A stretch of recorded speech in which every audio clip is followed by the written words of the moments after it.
গত ক্লাসে আমরা আলোচনা করেছিলাম shape, smart art chart, header and footer, page number সংক্রান্ত এবং টেক্সট বক্স।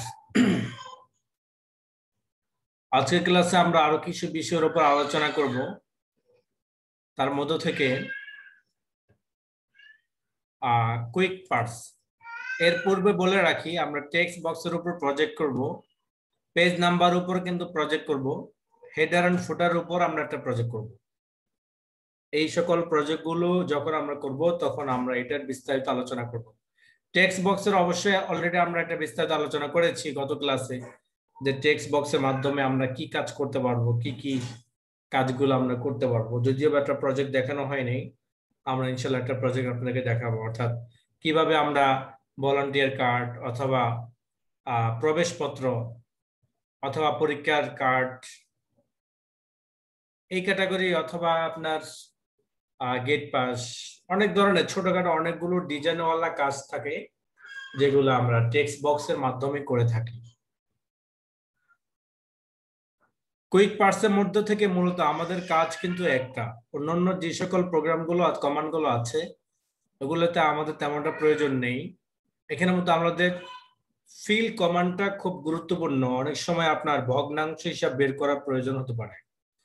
ভগ্নাংশ যেমন 2 ভাগের 5 ভাগ, 5 ভাগের 3 ভাগ, 10 ভাগের 7 ভাগ, এই যে ভগ্নাংশ হিসাবটা, এই ভগ্নাংশ হিসাবটা আপনি কুইক পার্টস থেকেই ফিল্ডের মাধ্যমে করতে পারবেন। যেমন আমরা একটা নতুন পেজ নিলাম, ফাইল থেকে নিউ,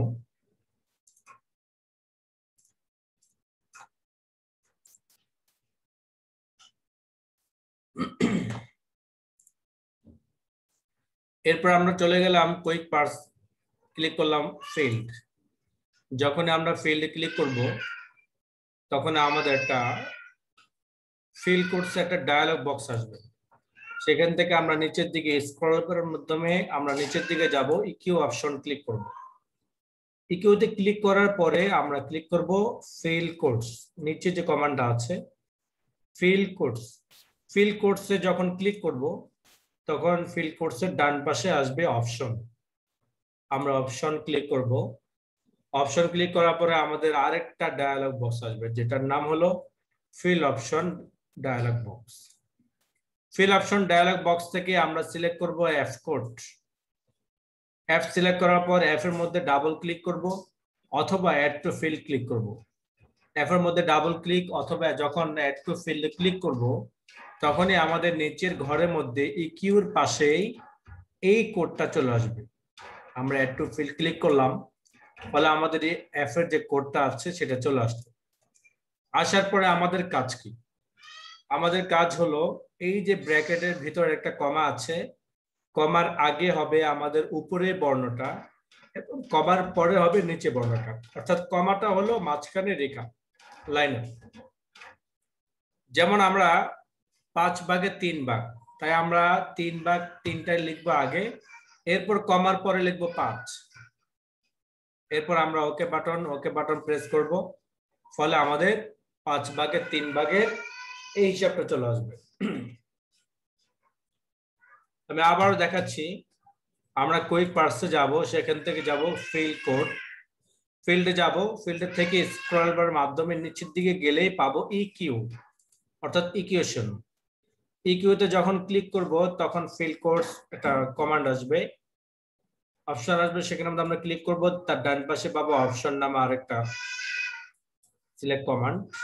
এরপর আমরা সেখান থেকে এফ সিলেক্ট করব, অ্যাড টু ফিল্ড ক্লিক করার পরে আমরা যে কোডটা আসবে ব্র্যাকেটের ভিতর যে কমা আছে, কমার আগে লিখবো উপরেরটা এবং কমার পরে লিখবো নিচেরটা, যেমন 8 ভাগের 5 ভাগ। ওকে ওকে, নিচের কমার পরে দিয়েছিলাম 8 যেটা নিচে আসছে, কমার আগে দিয়েছিলাম 5 যেটা উপরে আসছে। এই জাতীয় কোনো হিসাব যদি আমাদের বের করার প্রয়োজন হয় ভগ্নাংশের, আমরা সেটা ফিল্ডের মাধ্যমে করে থাকবো। আর যদি আপনি আপনার কোনো নির্দিষ্ট লেখাগুলোকে অথবা শিরোনামগুলোকে ডিজাইনে রূপান্তর করতে চান, তাহলে যেই লেখাটাকে আপনি ডিজাইনে রূপান্তর করতে চান সেই লেখাটা আগে লিখবেন।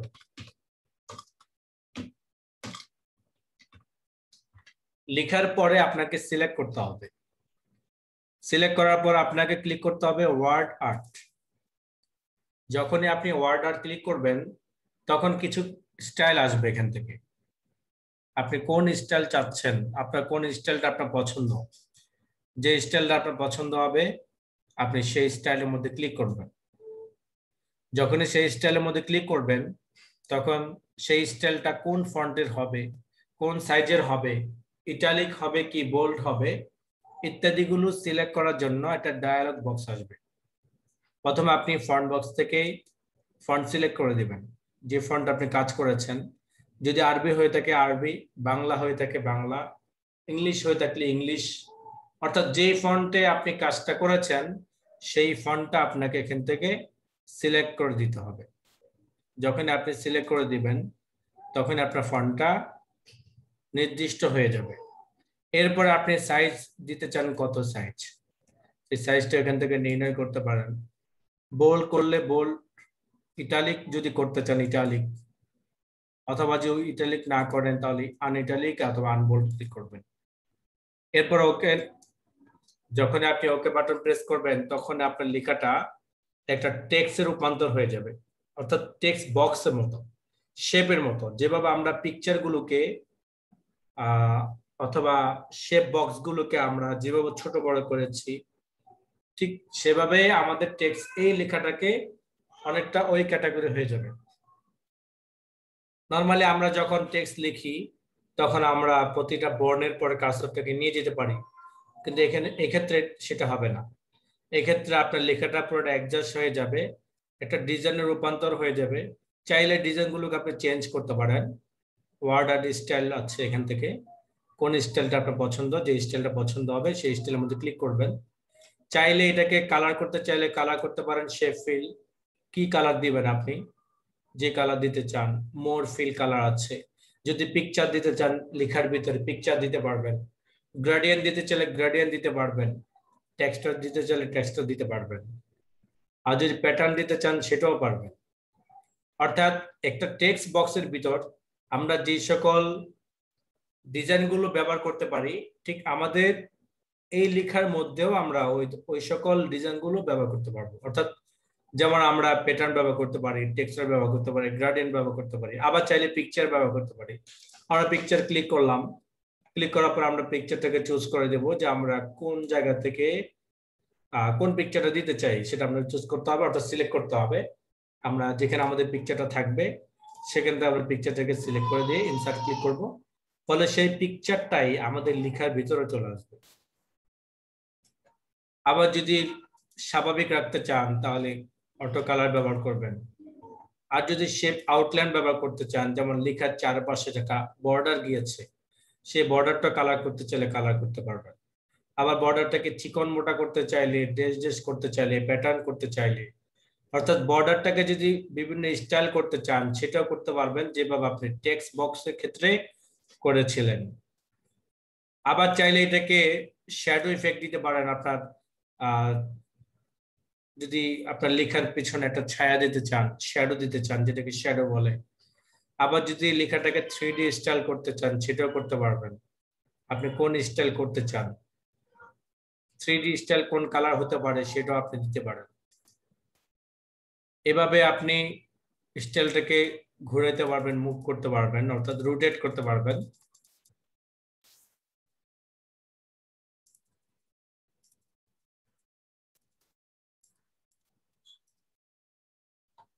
পজিশন, অর্থাৎ পেজের ডানে বামে মিডলে নিয়ে যেতে চাইলে আমরা সেটা করতে পারবো। বাকি কাজগুলো অলরেডি আমরা কয়েকবার শিখেছিলাম, যেমন text wrapping, align, rotate, group, send to back, bring to front এবং সাইজ। এই সকল কিন্তু আমরা সবকিছুই একাধিকবার শিখেছিলাম, যেমন পিকচারের ক্ষেত্রে শিখেছিলাম। তারপর আমরা শিখেছিলাম টেক্সট বক্সের ক্ষেত্রেও, শেপের ক্ষেত্রেও আমরা ওগুলো ব্যবহার করেছি। সুতরাং আমরা ওই সকল কমান্ডগুলো যখন আমরা শিখেছি তা সেই হিসাবে আমাদের এই পুনঃ আলোচনা করার প্রয়োজন হবে না বলেই আমি মনে করি। এটা হলো একটা লেখাটাকে একটা ডিজাইনে রূপান্তর করা। যদি কোনো লেখা ভুল থাকে, এডিট করতে হয়, তাহলে আপনি এডিট টেক্সট ক্লিক করবেন।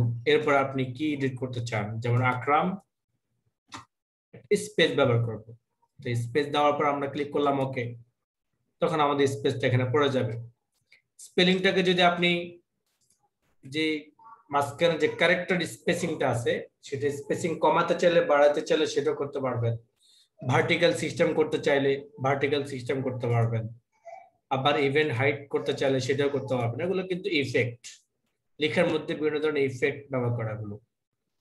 অর্থাৎ এই লেখাটাকে আপনি কোন স্টাইলে রূপান্তর করতে চান,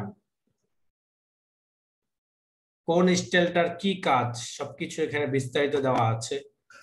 আবার যদি এটাকে শেপটাকে চেঞ্জ করতে চান তাহলে চেঞ্জ শেপ, আপনি এখান থেকে চাইলে শেপগুলো চেঞ্জ করতে পারেন।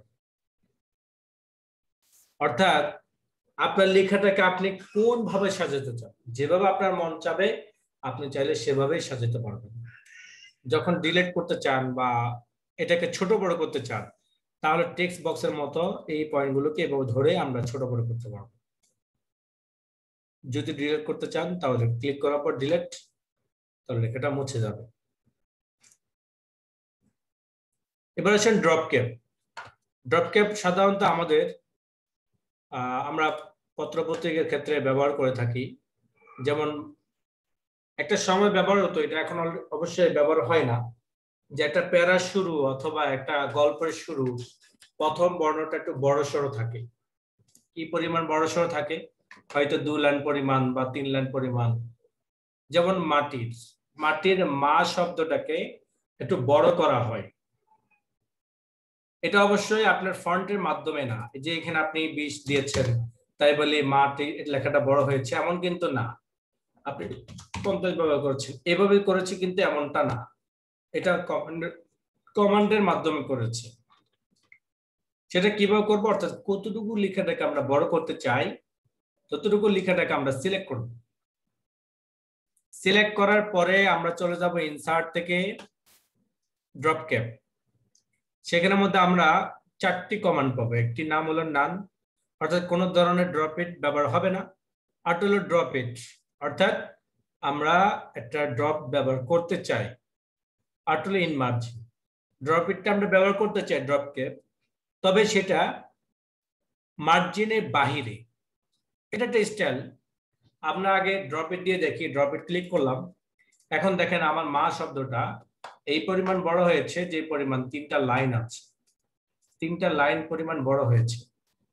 আবার যদি এটাকে 3 লাইন না দিয়ে যদি 2 লাইন দিতে চাই সেটাও আমরা পারবো। সেই ক্ষেত্রে আমরা ড্রপ ক্যাপ অপশনে যাব। ড্রপ ক্যাপ অপশন যখন যাব সেখানের মধ্যে পাবো নান, drop it, in margin. In margin সাধারণত আমাদের ব্যবহার হয় না, আমরা হয়তো বেশিরভাগ ব্যবহার করি ড্রপ ইটটা, তাও হয়তো 2 লাইন অথবা 3 লাইন, বড় পত্রিকা হলে 3 লাইন, ছোট পত্রিকা হলে 2 লাইন। যেমন আমরা লাইন টু ড্রপ, কয় লাইন পরিমাণে ড্রপ ইট হবে, যেমন আমরা এখানে ব্যবহার করলাম 2, ক্লিক করলাম ওকে। এখন দেখেন 2 লাইন পরিমাণে এই লেখাটা বড় হয়েছে। আবার যদি ড্রপ ইটটা উঠিয়ে দিতে চান তাহলে ড্রপ ইট থেকে নান, তাহলে ড্রপটা উঠে যাবে। আর যদি ইন মার্জিন দেন তাহলে কি হবে, লেখাটা মার্জিনে বাইরে চলে যাবে। তবে সাধারণত আমরা ইন মার্জিন দিয়ে ব্যবহার করি না, হয়তো ব্যবহার করি ড্রপ ইট অথবা না।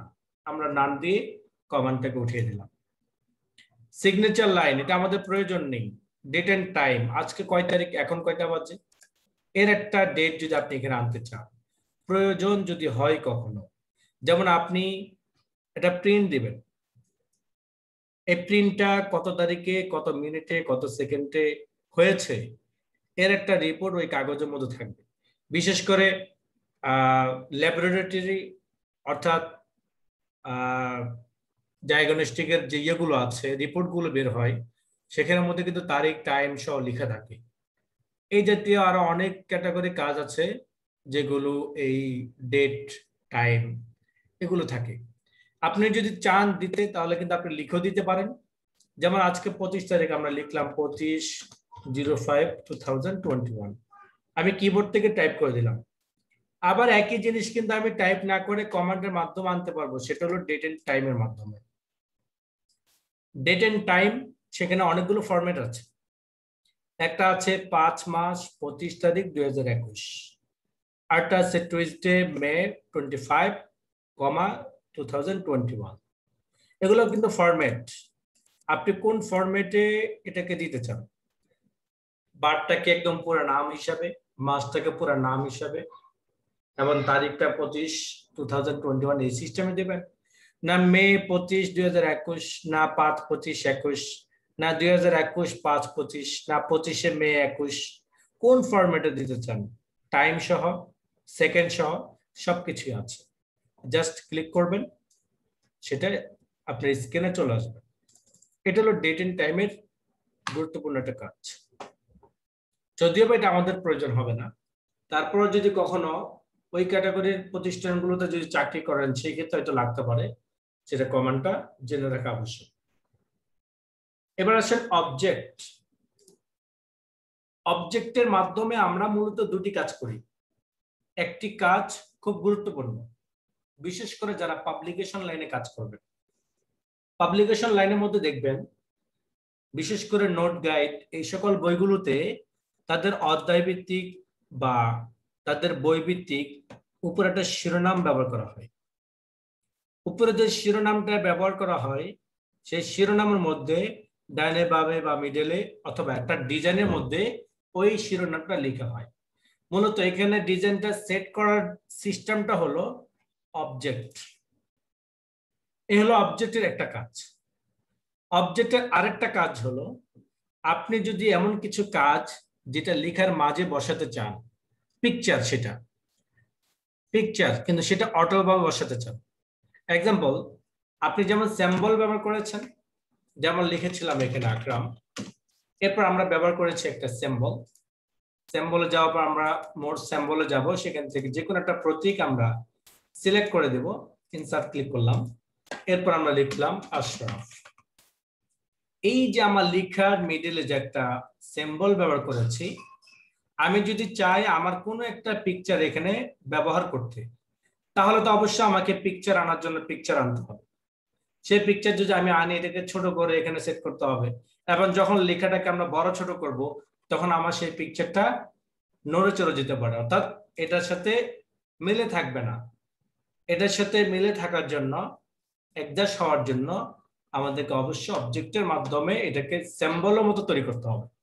কিভাবে তৈরি করবো সেটা দেখেন। আমরা প্রথমে যাব অবজেক্ট। অবজেক্টে যাওয়ার পর অবজেক্ট টাইপ থেকে আমরা সোজা নিচের দিকে যাব, সেখানে গিয়ে আমরা পাবো মাইক্রোসফট ওয়ার্ড। মাইক্রোসফট ওয়ার্ডের মধ্যে ক্লিক করার পর ওকে বাটন প্রেস করব, ফলে আমাদের মাইক্রোসফট ওয়ার্ড, আরেকটা মাইক্রোসফট ওয়ার্ড ওপেন হয়ে যাবে। একটা তো ওপেন করা ছিল, আরেকটা মাইক্রোসফট ওয়ার্ড ওপেন হবে। আরেকটা মাইক্রোসফট ওয়ার্ড ওপেন হওয়ার কারণটা হলো এটার মাধ্যমে ওই ফাইলের মধ্যে আমরা পিকচারটাকে অ্যাডজাস্ট করব। যেমন আমরা একটা পিকচারটা তৈরি করি। এক্সাম্পল, আমরা একটা গোল বৃত্তের মধ্যে আমরা একটা ক তৈরি করব। ক, আমরা একটা গোল বৃত্ত নিই, শেপ, সিম্বল, আমরা একটা গোল বৃত্ত নিলাম এবং এই বৃত্তের ভিতরে আমরা লিখব। এর জন্য আমরা বৃত্তের উপর রাইট বাটন ক্লিক করব এড টেক্সট। এরপর আমরা লিখে দিলাম এখানে ক।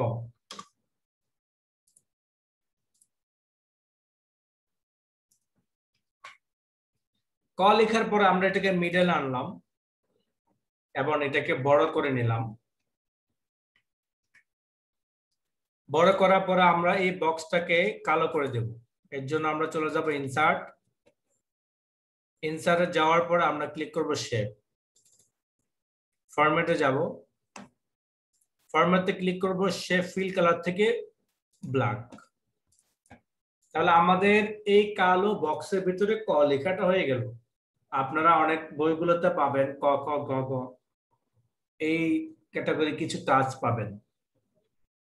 ওই ক্ষেত্রে আপনাকে মূলত এই ক খ গ ঘ কালো বৃত্তের মধ্যে সেটা লেখা থাকে নির্দিষ্ট কিছু ফন্ট। যদি সেই ফন্টটা আপনার কালেকশনে না থাকে আর আপনি যদি আপনার কাছে যদি এই ক্যাটাগরি কাজ আসে, তখন আপনি কি করবেন? তখন ভাবনার কোনো কারণ নেই, আপনি অবজেক্টের মাধ্যমে এটা তৈরি করে নিতে পারেন। আমরা কটাকে তৈরি করার পরে ক্লোজ করে দেব। যখন আমরা ক্লোজ করে দেব, দেখেন আমার এইখানের মধ্যে একটা ক চলে আসছে। আমার এখানের মধ্যে কি চলে আসছে? একটা ক চলে আসছে। এখন আমি চাইলে আমার কটাকে ছোট করতে পারি। এখন দেখেন আমার এই কটা ডান পাশে বিশাল বড় এরিয়া, তাহলে কি করবো, এটাকে আমরা মার্জ করব। ডাবল ক্লিক করলেই আমাদের এটা আবার ওপেন হয়ে যাবে। যখন আমাদের ওপেন হবে, আমরা এই যে রুলারটা আছে, রুলারটা ধরে বাম দিকে চাপিয়ে দেব। যতটুকু আমাদের বক্সটা আছে কেবল আমরা ততটুকুই আমরা এটা রাখবো, তাহলে ওই অতিরিক্ত যে জায়গাটা ছিল সেটা থাকবে না।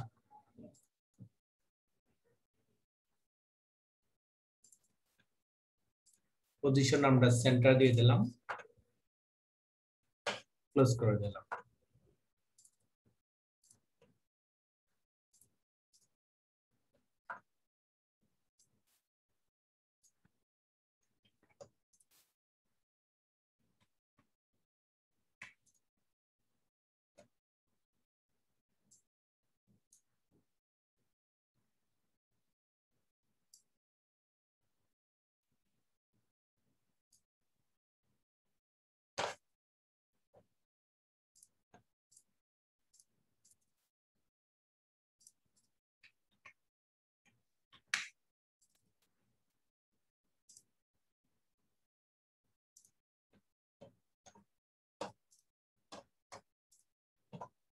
যখন আমরা আমাদের এটা সেট হয়ে যাবে, তখন আমরা এটা আমাদেরকে ছোট করে দেব। দেখেন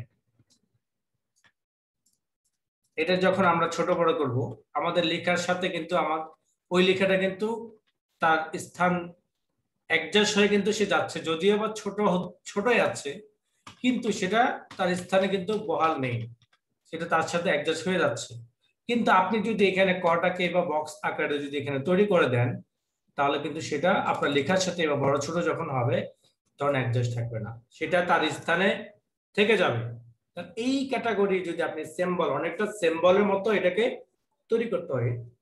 আমরা কিন্তু অবজেক্টের একটা প্রজেক্ট শিখবো ইনশাআল্লাহ, যদিও আমরা আমাদের ক্লাস শেষ প্রান্তে, এরপর ইনশাআল্লাহ আমরা প্রজেক্টগুলো শেষ করব। যখন আমরা প্রজেক্টগুলো করব তখন আমরা বুঝতে পারবো যে এই ক্যাটাগরির কাজগুলো আমার পক্ষে করা সম্ভব। তাহলে এভাবে আমরা অবজেক্টের মাধ্যমে চাইলে এটাকে ক বানাইলাম, এটাকে আমরা কপি করে নিলাম, শুরুতে আনলাম, এটাকে ক পেস্ট করে দিলাম, এবং এই কটাকে আমরা খ তৈরি করার জন্য ডাবল ক্লিক করলাম, করার পরে এটাকে খ তৈরি করে ক্লোজ করে দিলাম। তাহলে কি হলো, আমার ক হয়ে গেল, খ হয়ে গেল। এবার যদি আমার গ দরকার হয় তাহলে আমরা গ দিতে পারবো। তাহলে চাইলে আমরা এইভাবে ক খ গ গ বর্ণগুলো তৈরি করতে পারবো। যদিও বা বিভিন্ন প্রতিষ্ঠানগুলোতে এই ক খ গ গ মূলত তাদের নিজস্ব ফন্ট আছে এই ক্যাটাগরির।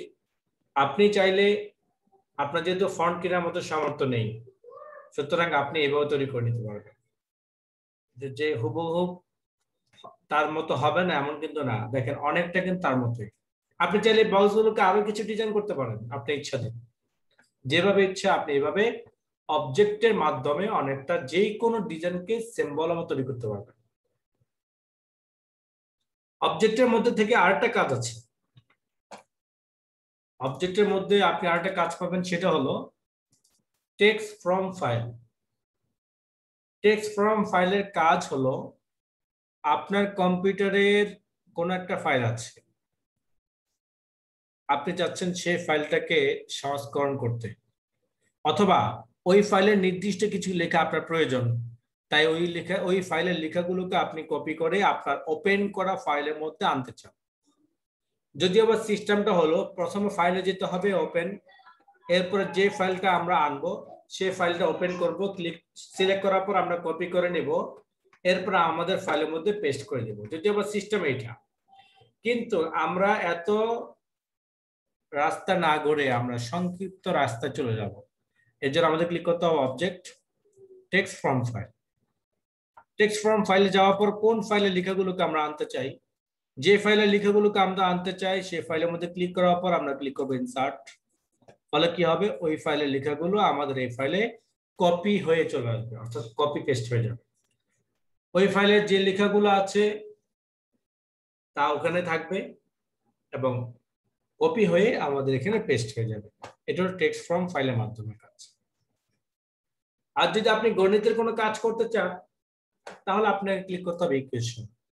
এখানে গণিতের ইকুয়েশনে অনেকগুলো কোড দেওয়া আছে, যদিও বা একটা সময় এই সকল কোডগুলো টাইপ করা লাগতো, সেই হিসেবে গুরুত্বপূর্ণ কিছু কোড এখানে দেওয়া আছে। যদি আপনাদের প্রয়োজন হয় কখনো, তাহলে আপনারা এভাবে তৈরি করে নিতে পারেন। যখন আপনি ইকুয়েশন ক্লিক করবেন, তখন ইকুয়েশনের সিম্বলগুলো পাবেন এখানে, ইকুয়েশনের স্ক্রিপ্টগুলো পাবেন এখানে, রেডিক্যাল, এরকম বিভিন্ন কোডগুলো আপনি এখানে পাবেন। আপনি যখন গণিতের কাজগুলো করবেন, কোন সিম্বলের কি কাজ অবশ্যই সেটা আপনার জানা থাকবে। যখন আপনার প্রয়োজন হবে যে সিম্বলটা, আপনি সেই সিম্বলের মধ্যে ক্লিক করবেন। এটা বিশেষ করে যারা গণিতের কাজ করবেন তাদের ক্ষেত্রে এটা ব্যবহার হবে। এছাড়াও আমি আপনাদেরকে গণিতের উপর একটা ক্লাস ইনশাল্লাহ করাবো, অর্থাৎ গণিতের কাজগুলো মূলত কোডের মাধ্যমে কিভাবে করে, এবং ওইটার কোডগুলো ইনশাল্লাহ আপনাদেরকে পিডিএফ আকারে দিয়ে দিব, আপনারা আপনাদের সংরক্ষণ রাখবেন। তাহলে গণিতের যে সকল কাজগুলো আছে ওই সকল কাজগুলো আপনারা করতে পারবেন। এটাকে ইকুয়েশনের কাজ বলে।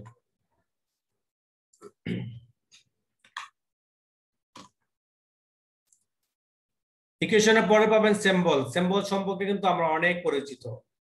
কিভাবে পরিচিত? সিম্বলের মাধ্যমে আমরা আলভিন আস্তলিক সেট করেছিলাম। সিম্বলের মাধ্যমে আমরা খাড়া জবর খাড়া জের উল্টা পেশ মদের চিহ্নগুলো সেট করেছিলাম। সিম্বলের মাধ্যমে আমরা বাংলা যুক্ত বর্ণ বের করেছিলাম। তার মানে আমরা কি না জানি? আমরা অনেক কিছুই তো জানি তার সম্পর্কে। হ্যাঁ, নতুন আরেকটা জিনিস জানার হলো, সেটা হলো সিম্বল। সিম্বলের মূলত কাজ হলো তার নিজস্ব অভিধানের মধ্যে যে সকল সিম্বল গুলো আছে ওই সকল সিম্বল গুলো বের করা। যেমন আপনি কাজ করছেন, এর মধ্যে আপনার প্রয়োজন একটা হাত, এর মধ্যে প্রয়োজন একটা ঘড়ি, এর মধ্যে প্রয়োজন একটা কলম, এর মধ্যে প্রয়োজন একটা বই। অর্থাৎ আপনার কোন জায়গার মধ্যে কোন সিম্বলটা ব্যবহার করা প্রয়োজন হতে পারে সেটা হয়তো আপনার কালেকশন নাও থাকতে পারে। এই জন্য কম্পিউটারের ডিকশনারিতে, অর্থাৎ কম্পিউটারের ইয়েতে কালেকশনে এই সকল সিম্বল গুলো আপনি সিম্বল কমান্ড গুলোতে পাবেন। যখন সিম্বল কমান্ডে ক্লিক করবেন, সেখান থেকে আমরা মোট সিম্বল ক্লিক করবেন। এরপর আপনাকে ফন্ট বক্স থেকে ফন্ট সিলেক্ট না করে সোজা নিচের দিকে চলে যাবেন, উইন্ডিং, ওয়েবডিং, এগুলা বিভিন্ন ধরনের সিম্বলের ফন্ট। ওই সকল সিম্বল ফন্ট গুলোতে আপনি সিম্বল গুলো পাবেন। আপনার কোন সিম্বলটা প্রয়োজন, যে সিম্বলটা প্রয়োজন হবে আপনি সেই সিম্বলের মধ্যে ক্লিক করার পর ইনসার্ট ক্লিক করবেন, স্ক্রিনে সেটা চলে আসবে। আপনি যে কোনো সিম্বল যে কোনো জায়গায় ব্যবহার করতে পারবেন, চাইলে লেখার মাঝে, লেখার শুরুতে, লেখার শেষে, লেখার উপরে, লেখার নিচে, যে কোনো জায়গায় আপনি এটা ব্যবহার করতে পারেন। সিম্বল ব্যবহার করার জন্য খুব ইজি একটা পয়েন্ট, সেটা হলো আপনি যেখানে সিম্বলটা ব্যবহার করবেন সেখানে কার্সরটাকে রাখতে হবে। রাখার পরে আপনি যে সিম্বলটা ব্যবহার করবেন সেই সিম্বলের উপর ডাবল ক্লিক করলেও চলে আসবে, অথবা ইনসার্ট ক্লিক করলেও সেটা আপনার স্ক্রিনে চলে আসবে, যেখানে কার্সরটা থাকবে, যেখানে কার্সরটা থাকবে। এই হলো আমাদের সিম্বল সম্পর্কে আলোচনা। এবার আসেন পেজ লেআউট। পেজ লেআউট থেকে আমরা আলোচনা করেছিলাম থিম সম্পর্কে, এরপর আমরা আলোচনা করেছিলাম মার্জিন, ওরিয়েন্টেশন, সাইজ, কলামস, এই সম্পর্কে আমরা বিস্তারিত আলোচনা করেছিলাম। অতিরিক্ত যে পয়েন্টটা আছে ব্রেক, এটা আমরা একটা হেডার এন্ড ফুটারের সাথে একটা সম্পর্ক, আমরা হেডার এন্ড ফুটার যখন বিস্তারিত একটা প্রজেক্ট দেখাবো ইনশাআল্লাহ সেটার সাথে আমরা এটা ব্রেকের বিস্তারিত আলোচনা দেখাবো। আমরা আলোচনা করেছিলাম ওয়াটারমার্ক, অর্থাৎ আমাদের এই ফাইলের মধ্যে যদি ওয়াটারমার্ক ব্যবহার করতে চাই, যেমন আমরা আমাদের এই ফাইলের মধ্যে ওয়াটারমার্ক ব্যবহার, অর্থাৎ পেজের মিডলে আমরা নির্দিষ্ট একটা সিল জলছাপের মতো ব্যবহার করতে চাই, তাহলে সেই ক্ষেত্রে আমরা পেজ লেআউটে যাব, এরপর চলে যাব ওয়াটারমার্ক। ওয়াটারমার্কে যাওয়ার পর কাস্টম ওয়াটারমার্ক ক্লিক করব, এরপর আমরা সেক্ষেত্রে থেকে টেক্সট ওয়াটারমার্ক, টেক্সট ওয়াটারমার্কে যাওয়ার পর টেক্সটের মধ্যে লিখে দিব, আমরা আসলে কি লিখতে চাই। যেমন এখানে লিখে দিলাম আকরামুল্লাহ।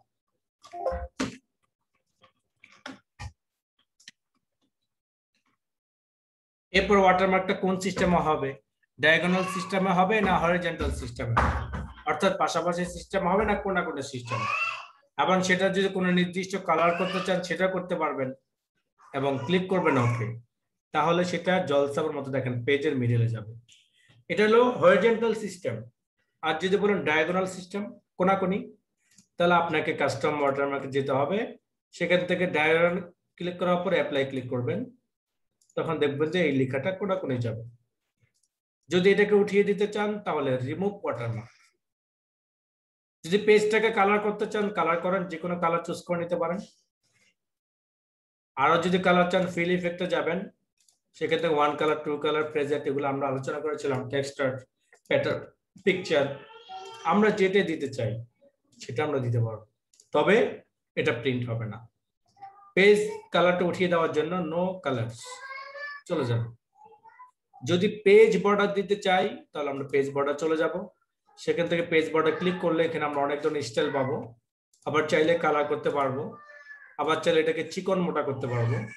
এগুলো যদি আমাদের পছন্দ না হয় সোজা নিচের দিকে চলে যাব আর্টে, সেখানে গিয়ে আমরা অনেক ধরনের ডিজাইন পাবো। ব্যাস ওকে বাটন প্রেস করব, ফলে আমাদের পেজের চতুর্পাশে একটা ডিজাইন হয়ে যাবে।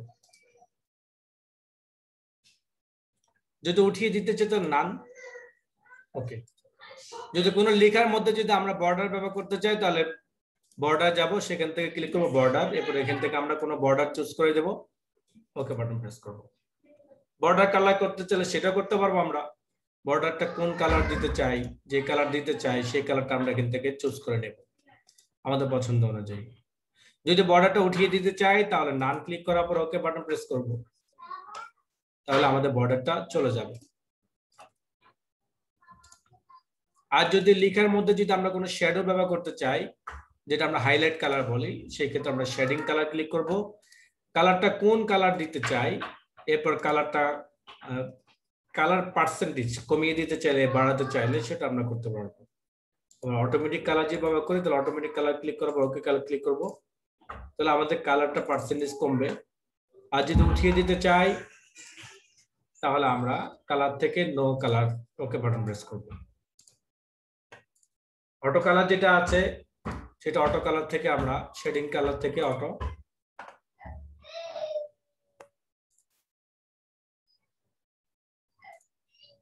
Clear okay. এলো পেজ বর্ডার। ইনডেন্টেশন এবং স্পেসিং এ সম্পর্কে কিন্তু আমরা আলোচনা করেছিলাম হোম মেনু থেকে। হোম মেনুতে যেমন আমরা আলোচনা করেছিলাম যে ইনডেন্টেশন অর্থাৎ লেখাটাকে ডান পাশ থেকে বাম পাশ থেকে ডান পাশে অথবা বাম পাশ থেকে ডান পাশ থেকে বাম পাশে একটু দূরে সরিয়ে দেওয়ার জন্য এটাকে ইনডেন্টেশনের কাজ। আর স্পেসিং হলো উপরে নিচের কাজগুলো, আবার শর্টকাট ভাবে এখানে দেওয়া আছে। যেমন আপনি এই লেখাটাকে বাম পাশ থেকে নির্দিষ্ট পরিমাণে ফাঁকা রাখতে চান বর্ডার থেকে, যেমন আমি ব্যবহার করলাম 0.25 ওকে, তাহলে আমার বাম পাশে বর্ডার থেকে 0.25 পরিমাণ জায়গা ফাঁকা রেখে তারপর থেকে লেখাটা শুরু হয়েছে।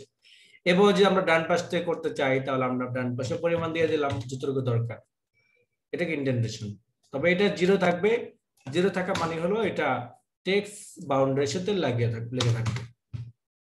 আর স্পেসিং গ্যাপ, স্পেসিং অর্থাৎ উপরে নিচে, উপর থেকে কি পরিমাণ ফাঁকা থাকবে নিচ থেকে কি পরিমাণ ফাঁকা থাকবে। যেমন এখানে দেখাচ্ছে বিফোরের মধ্যে অর্থাৎ উপরে একটা 5 পিটি পরিমাণ ফাঁকা আছে, তাহলে আমরা 5 পিটি পরিমাণটাকে জিরো করে দিই, তাহলে আমাদের মাঝখানে যে গ্যাপটা ছিল হালকা 5 পিটি পরিমাণ সেটা মাইনাস হয়ে গেল।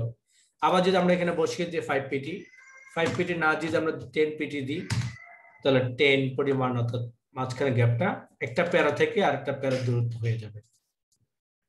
অ্যারেঞ্জ যে কাজগুলো কিন্তু অলরেডি আমরা একাধিকবার শিখেছিলাম, যেমন position, bring to front, send to back, text to wrapping, align, graph, group এবং রুটেড, এগুলো কিন্তু আমরা বিস্তারিত আলোচনা শিখেছিলাম। যখন আমাদের প্রয়োজন হবে তখন আমরা এটা ব্যবহার করব। এটা হলো পেজ লেআউট।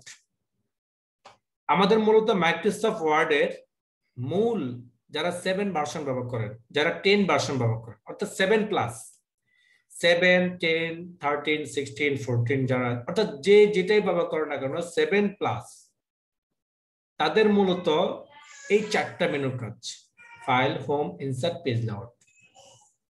বাকি কমান্ড গুলো ক্ষেত্রে কিন্তু কিছু কিছু কমান্ড আমাদের প্রয়োজন হবে, আর বাকিগুলো বেশিরভাগই প্রয়োজন হবে যারা প্রোগ্রামার তাদের। কেননা একজন প্রোগ্রামার তার সফটওয়্যারের মধ্যে একাধিক সফটওয়্যারগুলোকে লিঙ্ক দিয়ে দেওয়া হয়। অর্থাৎ কিভাবে লিঙ্ক দেওয়া হয়, যেমন তার সফটওয়্যারের মধ্যে হয়তো বা যদি অ্যাপ্লিকেশন জাতীয় কোনো কাজ থাকে সেই ক্ষেত্রে সে মাইক্রোসফট ওয়ার্ডটাকে লিঙ্ক দিয়ে দেয়। এক্সেলের হিসাব নিকাশের প্রয়োজনে কোনো কাজ থাকলে সেটা এক্সেলের মাধ্যমে সেটা করা হয়। অর্থাৎ সেই লিঙ্কের মাধ্যমে সে তার সফটওয়্যারের কাজের পরিপূর্ণতা করতে পারে। ওই সকল কাজগুলোর জন্য মূলত এই কমান্ডগুলো। তবে আমরা আলোচনা করব এখান থেকে যেগুলো আমাদের বেশি প্রয়োজন, এগুলো আমরা অবশ্যই আলোচনা করব। তবে আপনি যদি file, home, insert, page layout এই 4টা মেনুকে যদি ভালোভাবে ধরতে পারেন, তবে যেই কোনো কাজ, যেই কোনো প্রজেক্ট আপনার জন্য করাটা খুব সহজ হবে।